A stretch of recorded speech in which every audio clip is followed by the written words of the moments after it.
निगरान वज़ीर-ए-आज़म अनवारुल हक काकड़ ने काबीना की तश्कील के लिए मुशावरत के अमल को हतमी शक्ल दे दी। निगरान काबीना के उम्मीदवारों के बीच निगरान वज़ीर-ए-आज़म से इब्तिदाई राब्ते शुरू हो गए। एक वजीर को 3 वजारतों के इजाफी चार्ज देने की तजवीज़ भी निगरान वज़ीर-ए-आज़म के सामने रख दी गई है। तफसीलात जानते हैं जावेद शहजाद से। जी जावेद शहजाद, आगाह कीजिएगा, निगरान वज़ीर-ए-आज़म जो है काबीना के हवाले से अहम फैसले करने जा रहे हैं। जी बिल्कुल जी, निगरान वज़ीर-ए-आज़म अनवारुल हक काकड़ ने अपनी काबीना की तश्कील के लिए मुशावरत के अमल को हतमी शक्ल दे दी है। निगरान काबीना के उम्मीदवारों ने भी निगरान वज़ीर-ए-आज़म से इब्तिदाई राब्ते शुरू कर दिए और मुतवक्का वज़ीरों और मशीरों के प्रोफाइल का तमाम पहलुओं से जायजा भी वज़ीर-ए-आज़म हाउस में लिया जा रहा है। निगरान काबीना का साइज कम से कम रखने की पॉलिसी अपनाई जाएगी।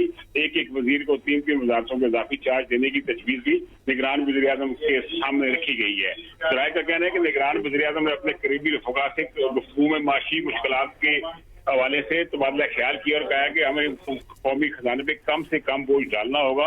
उन्होंने अपना प्रोटोकॉल भी महदूद रखने की हिदायत जारी की है ताकि अवाम को मेरी मूवमेंट के दौरान किसी किस्म की दुश्वारी का सामना न करना पड़े।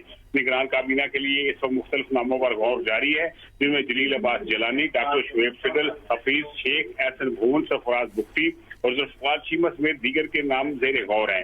ज़राए का कहना है कि साबिक़ वज़ीर इत्तलात मोहम्मद अली दुरानी को वज़ारत इत्तलात का कलमदान दिए जाने का इम्कान है, जबकि इस हवाले से हतमी फैसला वज़ीर-ए-आज़म अगले चंद घंटों में करने वाले हैं।